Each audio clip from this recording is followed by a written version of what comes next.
Ladies and gentlemen, boys and girls, a very warm welcome to this Sunderland Airshow Revisited, a digital special going back over 10 years of air experiences, enjoyment and fun of the Sunderland Airshow. We're featuring a huge number of your favourite aircraft, such as the Typhon, of course, the Battle Britain Memorial Flight, and at the end of the afternoon, yes, we've got a special treat from the Red Arrows. But first of all, let me introduce Councillor Graham Miller, the leader of the council. Here at Sunderland City Council, we know how important Sunderland Airshow is to both the city's residents and our visitors too. As we can't all be together this year, we have worked hard to put together a compilation of some of the best bits of years gone by, including classic flying displays, interviews with flying teams, and some of our favourite musical performers. So sit back, relax, and enjoy Sunderland Airshow Revisited Maestro. Opening the show proper in the air now, let's welcome the Royal Air Force Falcons parachute display team. We're actually going to be jumping from 3,500 feet up. So if you all like to look up, you should see that aircraft now. It's going to come in for a dummy run overhead the drop zone, which is where the two X's are on the beach. We lit a ground flare indicator, and that indicator can be seen by an aircraft up to about 30,000 feet. In this case, it's only 3,500. This is going to happen now. They're actually on the step above us. Three of them are holding on the side of that aircraft. The coach is hanging out backwards. The others are clinging into the doorway, waiting for the team coach to call for the jump itself. So the next thing you'll hear, possibly on this phone, is call to go. So any moment now, and they're out of the aircraft, into free fall at 120 miles an hour, tracking across the sky. And they all pull their parachutes together. Now you'll hear the team coach actually talking to his team. Much like the Red Arrows, he'll tell them to go left, to go right, to get into that stack of the Royal Air Force Falcons. They're checking their parachutes at this stage to make sure they can fly them to the ground. If they cannot do this, they will elect to cut away and to go onto their reserve parachutes. However, they've decided to stay together. They're tracking in now, in above the team coach. The ones at the very top of the stack are the newcomers to the team. They're in their first year. It's very much the hardest spot to be in. Halfway down the stack are our second years, and right at the very bottom are the third years, and those that have qualified and will leave the team to become those free-fall parachute instructors to train our special forces. So into that stack of the Royal Air Force Falcons. The Falcons are the only parachute team in the world to actually perform a loose stack, not a contact stack. So turning around the coach, I'll put the coach on now.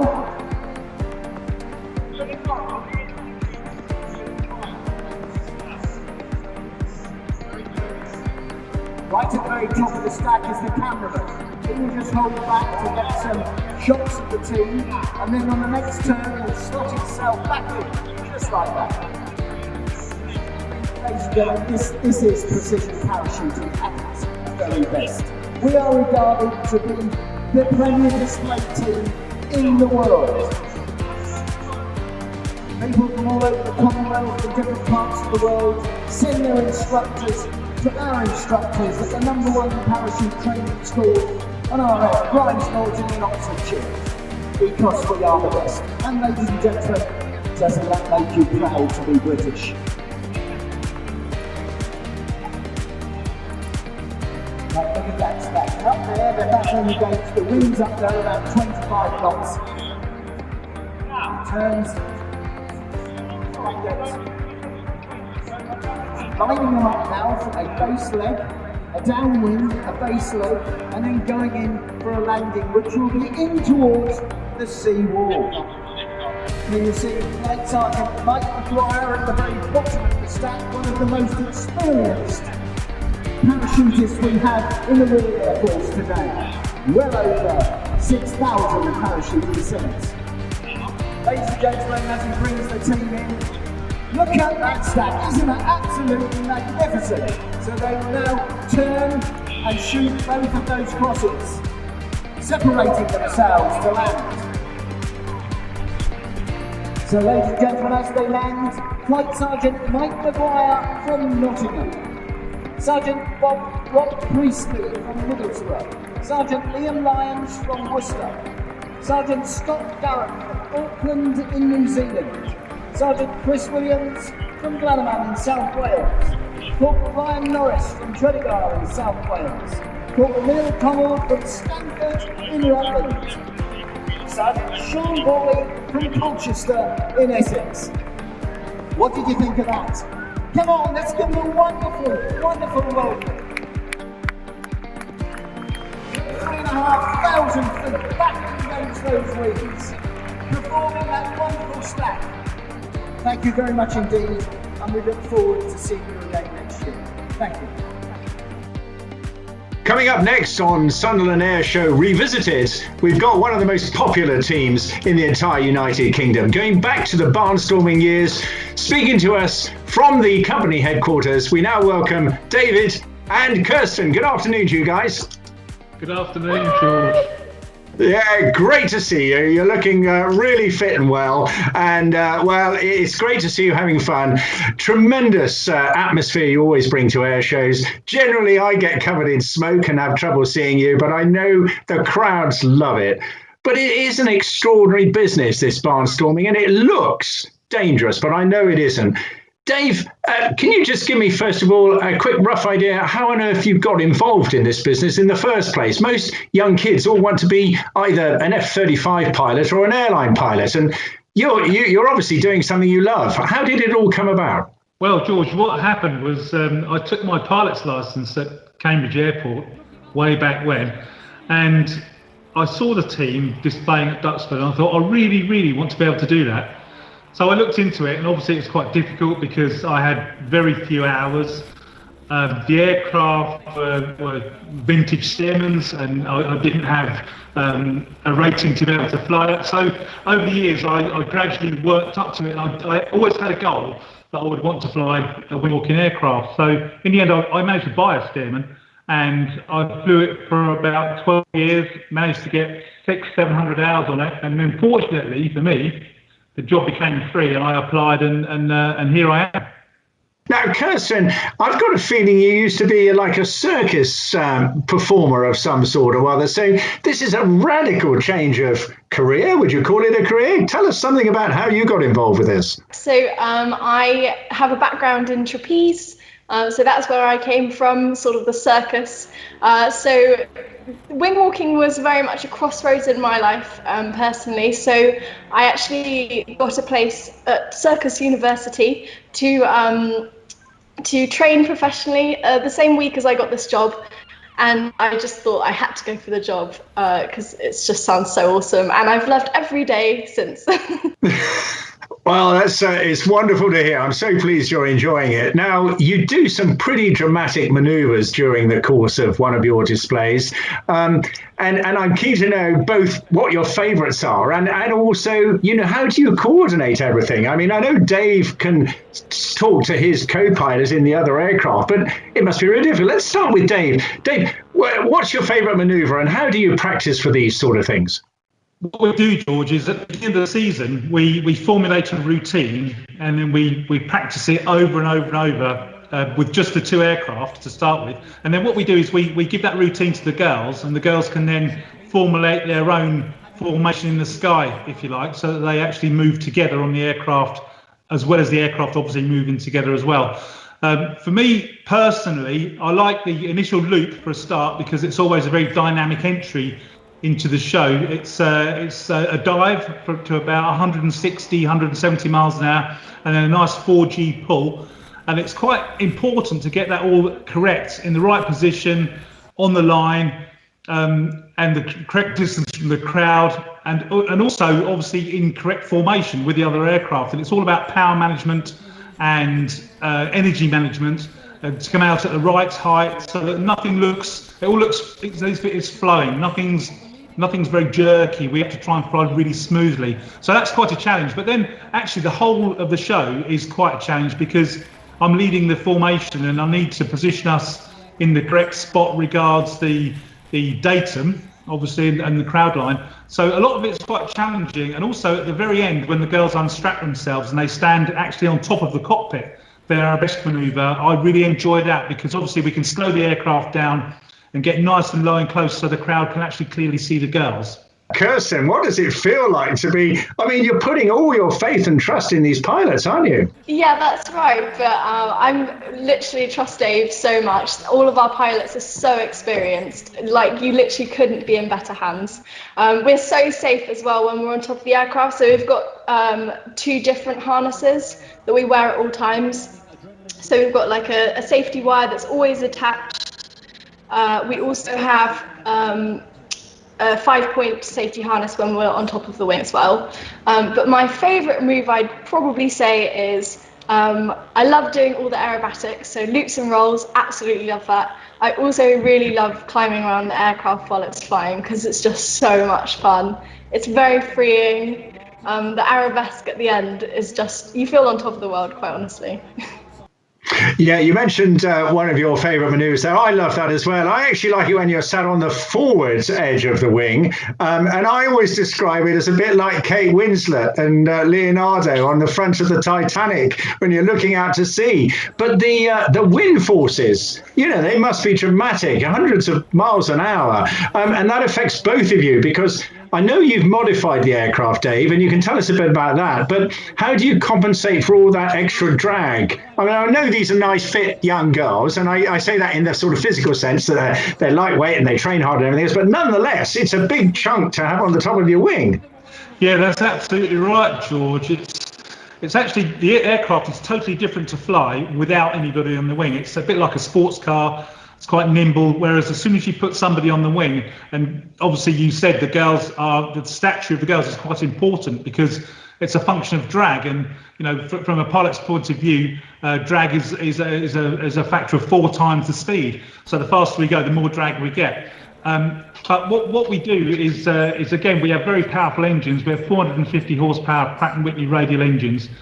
And that gives us quite an advantage, obviously, with power application. We have variable pitch propellers, which we can put the speed up on them, which gives it the nice rasping sound for the crowd. But that also gives us the ability to put the power into the propeller quite quickly. So to maintain position in formation is just a matter of, obviously, throttle use. And for me, leading, it's all about energy management. And so for example, at the bottom of a maneuver, we'll be going quite quickly. And then as we pitch up, then we slow down. And it's about getting that balance right. And obviously, regarding the girls, we don't want to overspeed the girls, as it were. So we do practice, and we practice hard at the beginning of the season. And then that whole routine then is our routine for the whole of the year.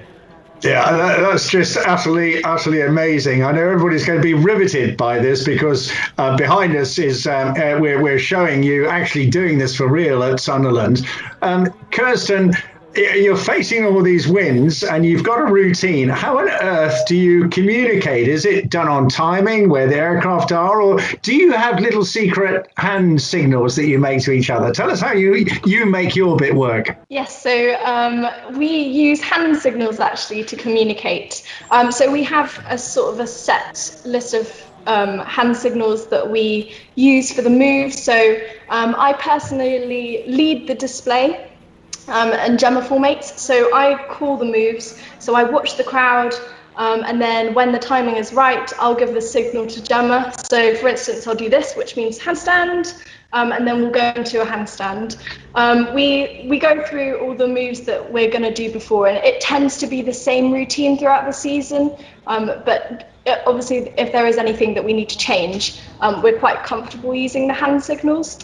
So yeah, that's basically how we communicate. We also played little games of charades while we're up there, because we developed on the wing when we're in transit and stuff. So yeah.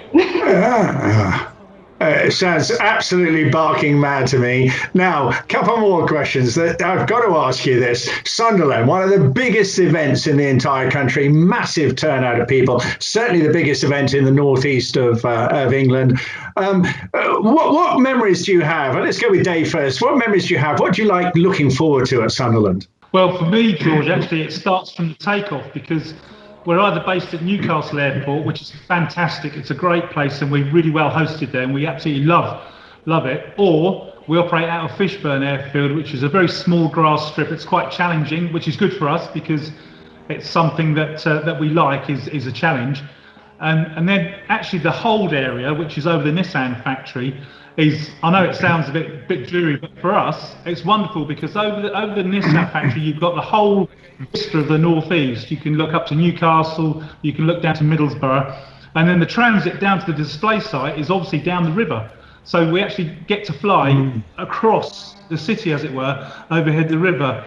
But actually in the show, I love the situation where you have the lighthouse at the pinnacle of the display line, if you like, and the sweeping curve of the bay. And on a good day, the sea's nice and blue and there's literally hundreds of thousands of people there. That is unbeatable. You can't even put that into words how it feels to be able to fly around in close formation, obviously with the girls dancing on a wing. It's just fantastic. Kirsten, you get a slightly different view of it. What's it like for you coming into Sunderland? Well, quite honestly, it's just, I'd have to agree with Dave for saying that the view is my favourite part of the display.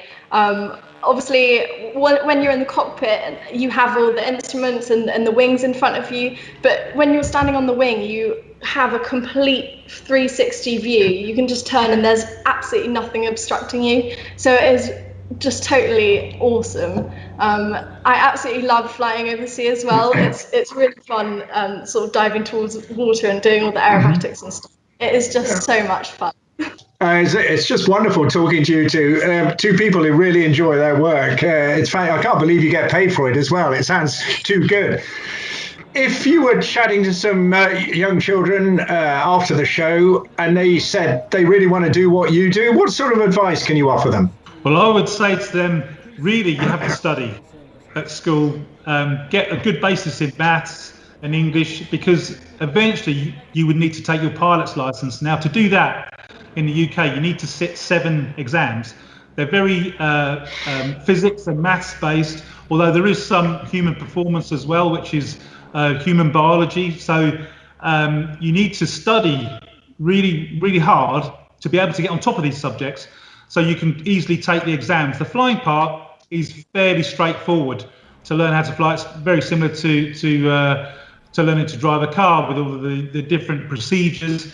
So I would say number 1 is study, and number 2 is just have the vision of the goal that you want to reach.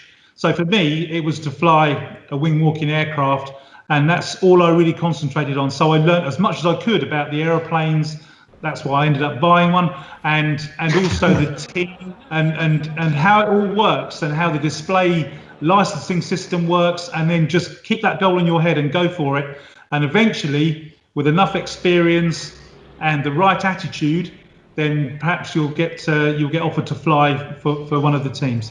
Brilliant. Well, that's pretty sound advice. What about you, Kirsten? A slightly different way to get into this business. What would you advise? I think personally, it's all about finding confidence in yourself and having that confidence to do something that is really outside your comfort zone. I mean, I always feel like from all the opportunities that I've been able to have, it's always something that has meant that I've had to push myself a little bit further, but it's always been so worth it, and that's just been so good. I mean, when I first joined the team, Dave will remember how shy I was, quiet. Like, you wouldn't. No. It's been really good for me, just like bringing that confidence, and it's the same with anything you do, but particularly with this, just having that within yourself and allowing yourself to really push the boat out and break those boundaries. Kirsten, that's lovely to hear. Compared to Dave, you are but an angel of modesty and quietness. Okay, let's give that a round. That was fantastic chatting to you two. Now, one final thing. There'll be members of the audience with us today who would really like to have a go at this. David, could you tell us how people can arrange to go wing walking?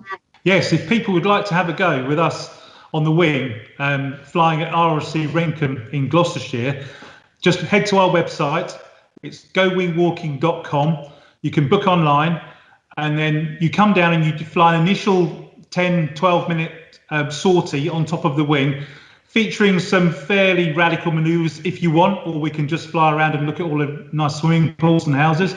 But then we can move on to a second trip. On a second trip, then we go up to 3,000 feet, and we can go through the whole aerobatic routine with someone stood on the wing, and it's absolutely fantastic. It's something that everybody in the world should try at some point in their lives. Kirsten's nodding, and it is just the most exhilarating feeling, and I would highly recommend it. So if anyone would like to have a go, then please head to our website and book up. Brilliant. Well, really fantastic talking to you, Dave and Kirsten, today. Wonderful stuff. Keep up the good work. You have so many friends around the country, but particularly today here in Sunderland. I wish you all the very best for next season, and hopefully we'll see lots more of you. Thanks very much indeed. Bye-bye. Thank you. Bye. Well, that was Dave and Kirsten there from the Wing Walkers, better known as the company Aerobatic, of course, and our grateful thanks there to Vic Norman for allowing them to take part in this Sunderland Airshow Revisited. Don't go away, there's plenty more to come.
next, boys and girls, another favourite on the UK air display circuit, of course, always welcome the Battle of Britain Memorial Flight. And to tell us about them, we now welcome Flight Lieutenant Andy Preece, who is the Operations Officer of the flight. Good afternoon to you, Andy. How are you? Hello, George, and hello, Sunderland, and welcome to this virtual Sunderland Airshow, and a very warm welcome to the Royal Air Force Battle of Britain Memorial Flight, where, as George says, I'm the Operations Officer and lucky enough to be one of the 2 full-time pilots. So most of the pilots and the aircrew are volunteers on the flight. We have a small team compared to some of the other units. So for a fleet of 12 aeroplanes, a lot of people don't realise how many we've got. We've obviously got the iconic Lancaster, the Hurricane and Spitfire, but a lot of people don't realise that we've actually got 2 Hurricanes and 6 Spitfires, and indeed the Dakota as well as the Lancaster. Along with keeping all those beautiful aeroplanes running, our team of 30 engineers, which compared to a modern Royal Air Force squadron is quite a small number. The flight then, the Battle of Britain Memorial Flight, we exist to hopefully, we're almost considered to be the guardians of the nation's aviation heritage. And as such, it's our job to keep these aeroplanes flying and to bring them so that all of you can see them at air shows around the country. And not only air shows, we're doing up to about 100 air shows a year, but we also take part in around about 900 to 1,000 flypast events as well on top of that. And it's my job, along with the rest of the team, to knit that together for our annual display season. Well, that's just fantastic. You have just landed yourself in the dream job, and I can feel you smiling all the way through that description. But actually, Andy, when you were a youngster, what motivated you? How on earth did you ever expect and get to where you are today? Well, it was a dream job, really. From a very, very young age, I decided that it was one of the things I wanted to do. I'd love to have flown aeroplanes, but do you know, I've spent most of my childhood almost thinking it was an unachievable goal. And really, compared to a lot of my friends who did a lot better than I did academically, I thought I'd be the last person in the world to ever land a job flying, and certainly within the Royal Air Force. But it was something I always aspired to do. I worked out there in Civvy Street for many years before I joined the Air Force, and it was always one of my biggest regrets. And again, I spent the time thinking that I would never ever get into the Royal Air Force, let alone be a pilot. But it was something eventually I thought, well, it's, you know, I never say never, and the worst that's going to happen is that they'll say no. But somehow got through the whole process. It just proves, you know, even if you don't think you can do it, it's definitely worth having a go. And lucky enough to progress and to fly lots of different types of airplanes since I've been in the Royal Air Force. So I progressed through all the training types.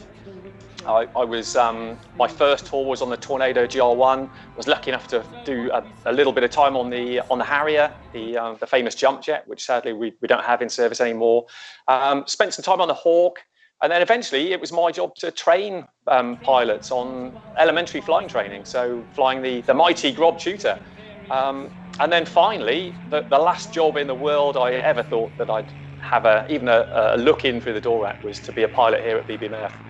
But in fact, funnily enough, just by pure coincidence, it was actually, had I not been at Sunderland Airshow that very day, and the conversation I had with an old friend who I hadn't seen for some time, I would never have even known that the job was even up for grabs, and would have gone along my way, and I wouldn't be sat here talking to you now. But it was just pure fate that a chance encounter at Sunderland Airshow down at Newcastle Airport, actually. And the conversation turned to the job here, which I knew nothing about. And I went straight home that night and immediately put my application in. And somehow got through the process, and here we are. It's just a fantastic story, and I feel very similar to your background. I thought it was a totally unachievable aim, and we'll come back to that in a moment. But I'm going to ask you what I think is probably a no-brainer question now. You've flown a lot of really fabulous aircraft right across the piece. You've displayed plenty of aircraft. If you had a collection outside on the airfield right now, which aircraft would you pick as your favourite to go flying in, say, this afternoon? I know it's a little cheesy, but it would absolutely be the Spitfire. It's everything you imagine. Some aircraft, they always say, don't they, that if an aircraft looks good, it's going to fly good.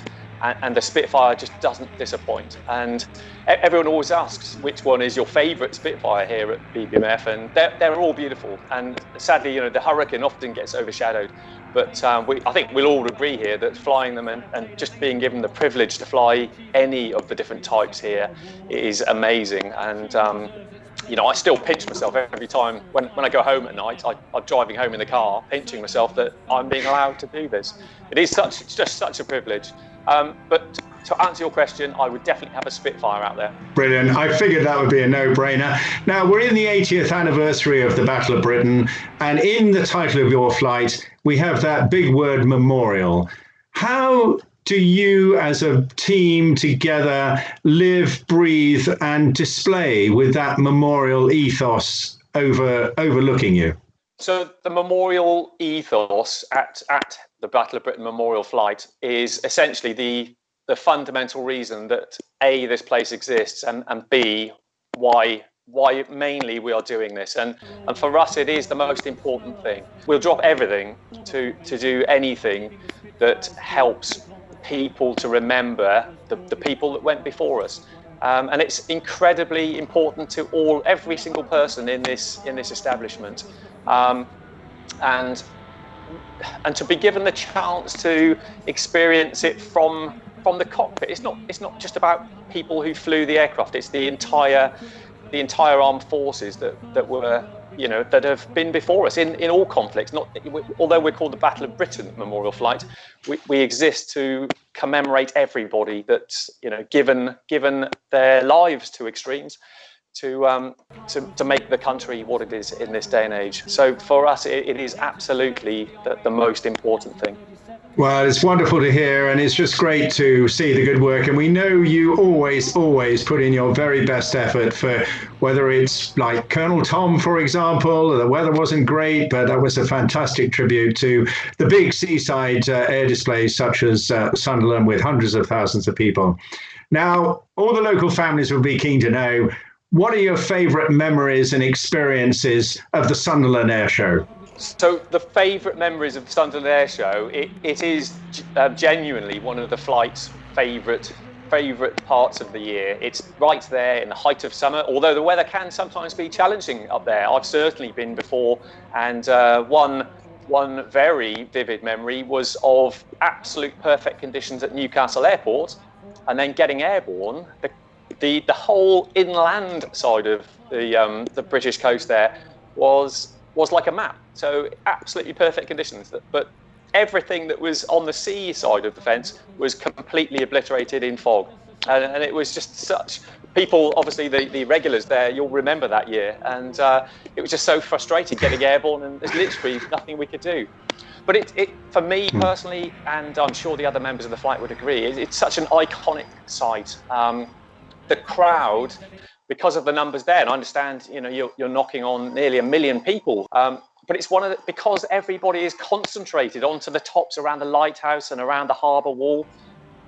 You really do, as you're flying past, you get a chance to see everybody. So certainly with the fighters, we do lots of long sweeping flypasts. Our whole display exists. It's not about us at all. It's always about the aircraft. So we're trying to show off the aircraft and bring those. So in doing so, it's a nice, large, relaxed display. And while you're sat aboard your fighter, in my case, I've got time to look out of the window and I can actually see the crowds. And the crowds at Sunderland are always huge. And you can see everybody and the people waving. We always appreciate people waving because we genuinely can see it. So a marvellous, marvellous sight. And it's one that I have fond memories of. I've been to Sunderland many times over the years, and it's one that I really look forward to. Brilliant. Well, thanks for that. I'm sure that'll make everybody very happy. Now, before you go, we've got lots of boys and girls watching this afternoon. And obviously, I reckon you've already converted dozens of them to want to be where you are today. What advice could you give young people today aspiring to be a pilot, but particularly a military pilot? So I would absolutely recommend a career in the military as a pilot. It's a wonderful career chance. It's an amazing organisation to be part of in whichever service, but clearly I'm going to be biased towards the Royal Air Force because that's the one that I've spent so many years in. In terms of flying, I think I think on a personal level, you definitely need to believe in yourself. And I said earlier that I would never have dreamt of doing this job and of being a pilot at all, let alone to be a pilot on the Battle of Britain Memorial Flight. So believe in yourself. And I've always believed if you really want something enough and you're prepared to work for it, then everything is achievable.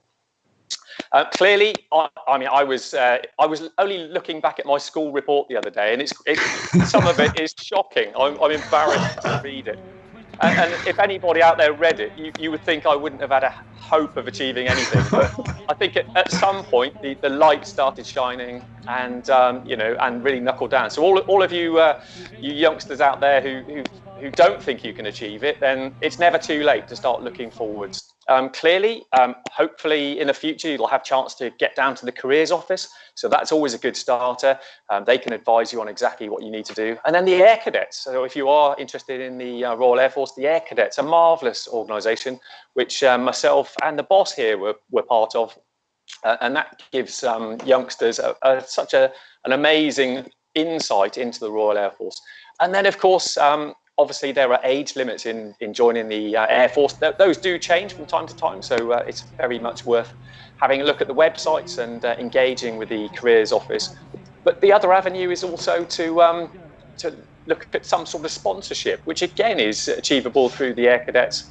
And for those of you who maybe have a little more spare cash, it's very much worth trying to get some private flying under your belt and have a look at that, because it's not for everybody. So you need to like it, but I challenge everybody to not go up into a little aeroplane and not love it. And even if you're scared of heights, it's amazing how many pilots are scared of heights. But once you're in an aeroplane, it's a very different kettle of fish. Well, that's absolutely fantastic, Andy. Well, there we are. Let's leave it there for now. We've got lots more action coming up on the Sunderland Airshow Revisited, but we've been listening to the ever honest and very charismatic Flight Lieutenant Andy Priest, who's clearly having the best time of his life with the Battle of Britain Memorial Flight.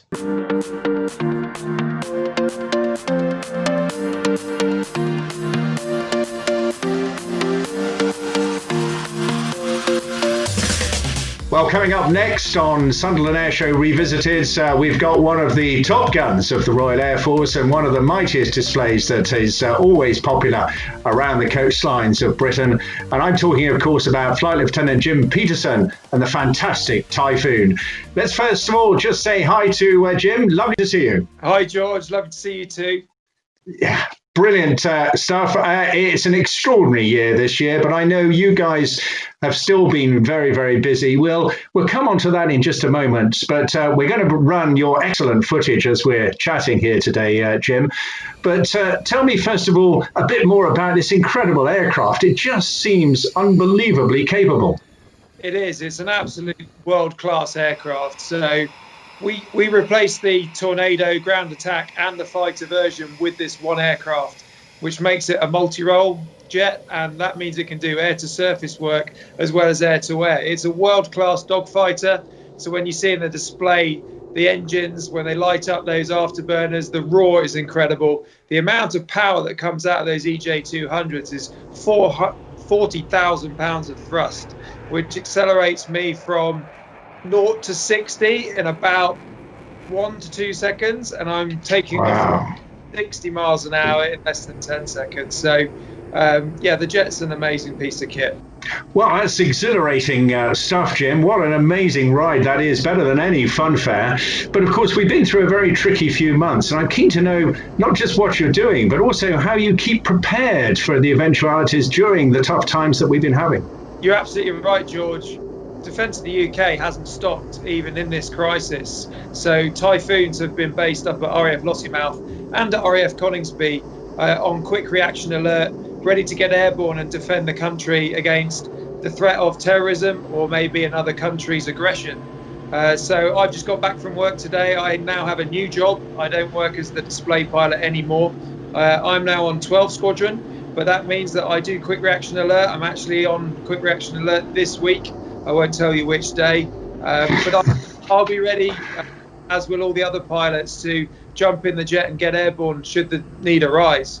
So we're keeping ourselves fit, we're keeping ourselves busy, The gyms are shut, but we're all doing what we can at home. We've got some workout apps and bits of equipment lying around the place. So we're keeping ourselves as busy as we can. Yeah, I bet you are. Well, you are at the sharp end of the Royal Air Force, and of course that means total commitment and dedication. But I'm curious to know how you got into this flying game, because you could not have expected to be where you are. Tell us about that. So actually it was Airshows, so Sunderland would be no exception. Actually, I went to an airshow down on the south coast where my parents lived.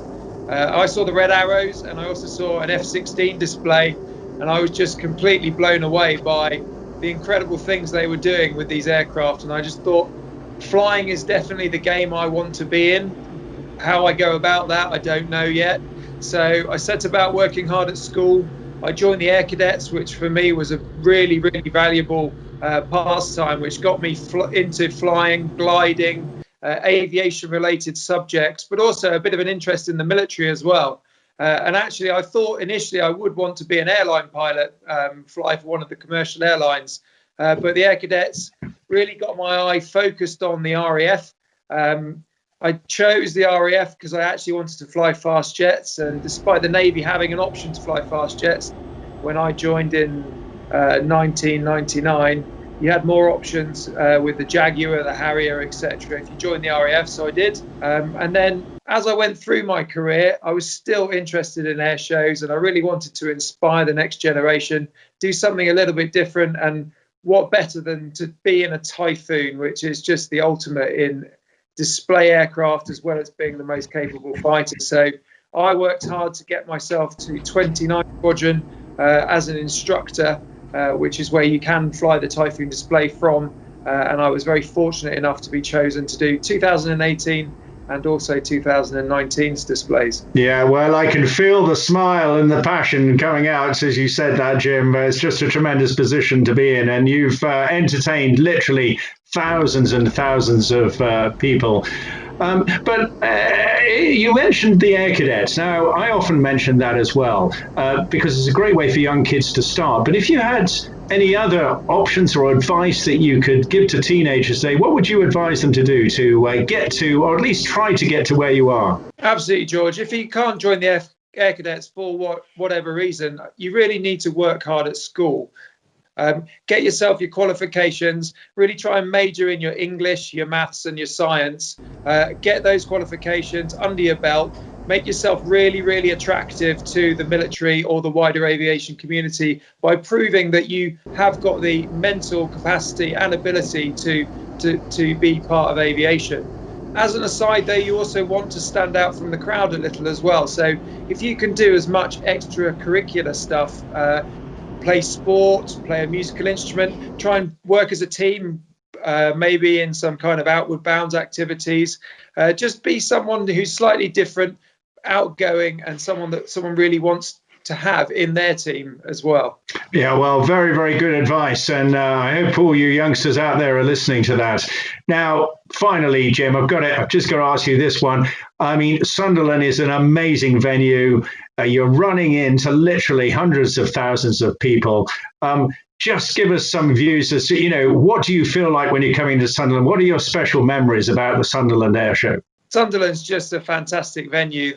The turnout for the crowd is different level. It's one of the biggest shows of the season. Definitely a real highlight. It's the one just before we go on our mid-season break as well. So everyone's really G'd up and keen to put on a good final show before we have our week or two off. As you fly down over the sea, it's pretty much an arena, actually, the way the bay opens out. And then everyone's perched up on the hill and up on the cliff up by the lighthouse. And you just get a great view of all those people watching. There's always a really good turnout. The stand is there as well. There's probably a good band playing after you. So you put on a good show and make sure that you're seen as well as the band are. But it's just an amazing venue, and any time I've been in Sunderland, I've had a brilliant time. Yeah, well, we all share your memories, not least all the people of the northeast who flock to the beaches around Sunderland to see you. Well, look, I just want to say thank you very much indeed for coming in. You are a busy guy, and you're just an absolute role model and ambassador for doing your stuff. So, a final word now from Jim Peterson, the Typhon display pilot. Thanks, George. It's been an absolute pleasure to have been in the displays for the last 2 years. A real shame that the Typhon display team can't be with you this year, but don't worry, 2021 will be straight back with a new display pilot and an equally brilliant routine.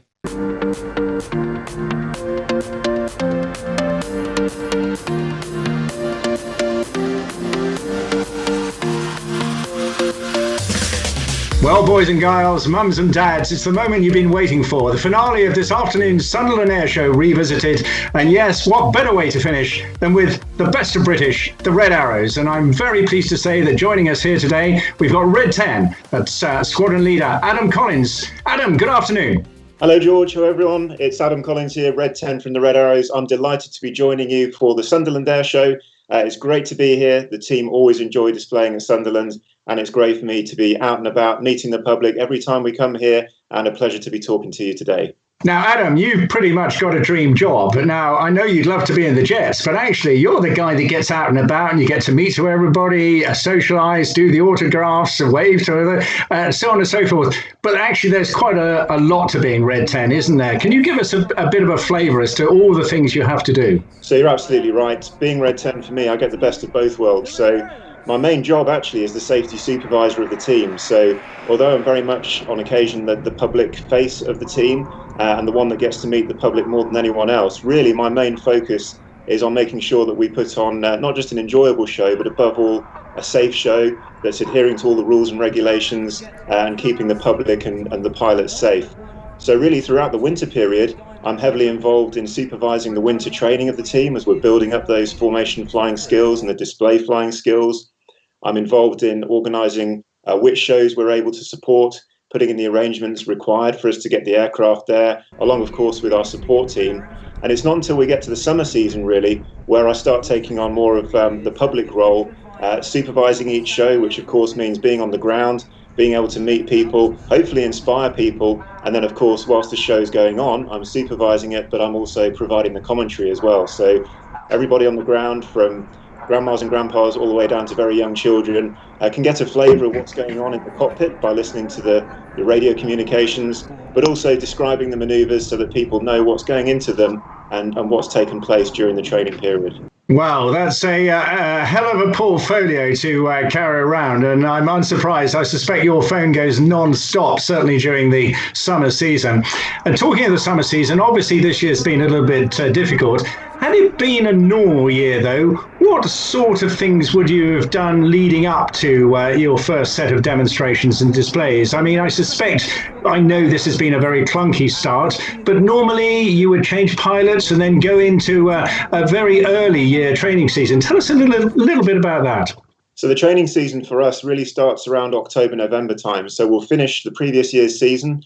Normally we have 3 pilots leave the team and then 3 pilots join. So of course the Red Arrows are a military unit. We're all Royal Air Force pilots, and pilots will leave the team, go off back to the front line or back to training units, and through a very robust selection process we'll have normally 3 new pilots join us. So they'll arrive at Scampton in October, November time, and then it's very much a building block approach. So we can't rush into flying as a 9 ship and go straight into full up display flying. It really starts with Red 1 flying with the normally 2 new guys at the start, just flying as a 3 ship, doing very basic formation manoeuvring, and then really progressing onto the aerobatics.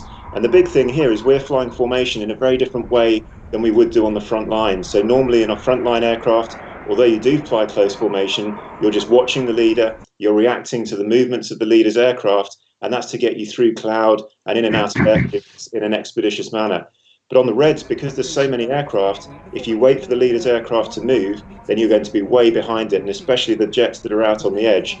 So we're actually listening to Red 1's voice, listening to the cadence of his commands, and actually reacting on those cadences rather than on what we see. And that's really what takes the time to train for the new pilots. Once they've established those skills, and they're progressing, that's when we'll start to add more aircraft in. And we won't actually fly our first 9 ship until probably March, April time, which is about the time that we get ready to go off for our spring training. So as lovely as it is training at Scampton, the weather is often against us. So we put about a month to 6 weeks into the calendar where we deploy to either Cyprus or Greece, depending on what's going on around the world. And we'll then do a month of consolidated training before we work up to our public display authority. Now, this year obviously is a little bit different. For obvious reasons, we didn't go away. We stayed at Scampton. And despite having a pause in flying for a while, we were directed to continue with our task, continue the workup, which has put us a little bit behind, as you'd expect. But we actually have done our PDA. We're now in a position to be back in the red suits again and display for the public as soon as the conditions allow. So really, what we've done during the year is quite similar to a normal year. It's just we've been focused at Scampton and really trying to do it in a safe and controlled manner that's within the regulations the government have set out, but also making sure that we're ready to put on those shows as soon as the restrictions allow. Well, brilliant. Thanks for that. Very comprehensive. Now, I've just got to ask you one supplementary to that. When we get to see you, when you get back to Sunderland, is there anything new that we're going to see when you come back on the road? So we always try and change the show a little bit. We have essentially a back catalogue of manoeuvres that Red One, who primarily is in charge of designing the show, will look through. There are clearly some old favourites that the crowd react very well to, and I'm really the only person that gets that direct feedback on the ground, listening to the crowd, talking to the crowd about the manoeuvres they enjoy. There's classics like Tornado, where you have Reds 8 and 9 rolling around the rest of the formation. So manoeuvres like that we try and keep in each year. There's some signature manoeuvres, obviously, we try and keep in, but then the back catalogue of 55, 56 years of display flying means there are some shapes in there and some manoeuvres that maybe haven't been seen for a few years. So we'll maybe give some of them a rest for a while, bring others back. But in all, it's going to be a similar formula to what people are used to. So an 18-ish minute show split into 2 halves, where the first half is all 9 aircraft creating the big shapes, predominantly with the white smoke, and really doing the graceful manoeuvring around the sky. And then as we split into the second half, that's where we go down into the 2 sections, and that's when the synchro pair will then split off and do their very dynamic opposition manoeuvring. So you can look forward to the classic Red Arrows formula, just with a few different changes in there to keep things new and keep things exciting. Oh, brilliant. Fantastic. Well, we're all looking forward to that. Now, I don't know whether when you were a young kid that you dreamt one day you might be doing what you're doing today, but how did you get involved in aviation? Really, my first taste of aviation was through my father, who was, despite not being a pilot, very, very keen on flying, keen on aircraft. So I was exposed to that kind of world from a very early age. But also my grandparents lived in Anglesey, very near to RAF Valley. So whenever we go there on summer holidays, there'd always be the Hawks flying in the background. And as a young child, even 4, 5, 6 years old, looking at those Hawks, thinking one day maybe I could do that. And lo and behold, here I am a few years later, actually flying those jets and having been through Valley doing my flying training. And really, it started at that young age. And that's the great thing to see when I walk around the air shows. I'll be walking dressed as I am now in the red suit, and there's so many young children wearing their little red suits, all of the gear, looking at the aircraft, really inspired.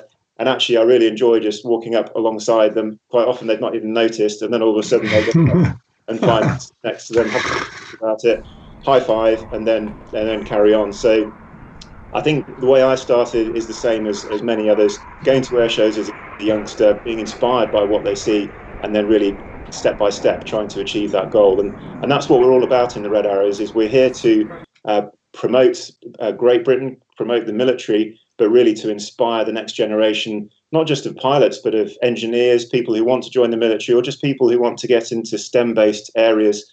That's really what we're setting out to do, and hopefully that's what we achieve. Yeah, brilliant. And you do achieve it, and you do it extremely well. Now, let's just focus back on Sunderland just for a moment. You and I often see each other on the seafront there. There's literally hundreds of thousands of people. What sort of memories do you have, and what buzz does the team get when they turn up at Sunderland to do an air display? Well, Sunderland is one of those classic shows where it's a coastal site, clearly. Lots of public there. Everyone's keen to see you. There's a lot going on the ground as well. So when I arrive and do my normal safety brief and liaison with the people that I need to make the show safe and within the regulations. I then normally have a little bit of time to wander around, so I can go to the RAF village, go and meet some people at the Red Stand. But there's always the other teams there as well, the Chinook, the Typhoon, and the other teams there giving out their pamphlets, meeting the public. So really the atmosphere of going down to the seafront, seeing it all going on, mixing with the public before the show, I get especially a really good vibe, and it really gets me G'd up, ready for the show, so that I can then talk to the public, describe what's going on, and really let them enjoy it. So Sunderland's one of those places, always a great atmosphere, and we do look forward to going there. Yeah, fantastic. Well, we certainly look forward to you getting back to Sunderland. But before you go this afternoon, you talked about meeting lots of young kids in their red suits and so and so. And you've given us a bit of a flavour about how you got involved. What advice would you give to young people today who really set their eyes on becoming a military pilot? As with everything, my overall advice would be just take it one step at a time. It's very, very daunting when you're a youngster, and I was the same, joined Air Cadets, was in Air Cadets for a number of years before applying to the Royal Air Force and going for selection. As you're going through there, the end game of being on the front line and flying fast jets or flying helicopters or multi-engine or even joining the Red Arrows seems a very, very long way away and a very difficult thing to aspire to. But we've all done it, and it's just baby steps, taking it a stage at a time, progressing through cadets, progressing through school, getting the exam results you need to then go on and do the next stage. And step by step, all of a sudden, you're doing your officer training, you finish that, you're into flying training, and throughout, just one step at a time. So don't be daunted by it. Be inspired by what we do, look at what we do, look at the careers available in the Royal Air Force and the other services, but then remember, you're not going to get there in one jump. It's taking it a step at a time, work hard, and then before you know it, you're sat here in a red suit, having only been at an Anglesey as a 4-year-old, what seems like 10 minutes ago. So just keep trying, keep pushing away, and you'll get there. Well, boys and girls, that was Squadron Leader Adam Collins there, Red 10, of course, and a real pleasure to talk to him and get a real insight into life in the Red Arrows. Thank you so much for joining us, Adam, and I wish you the best of luck for the season. And with any good wishes, of course, see you back in Sunderland next year. Well, thank you for having me. It's been great to talk to you, and all that remains for me to do, as always, is to wish you all the very best from the Royal Air Force and from the Red Arrows.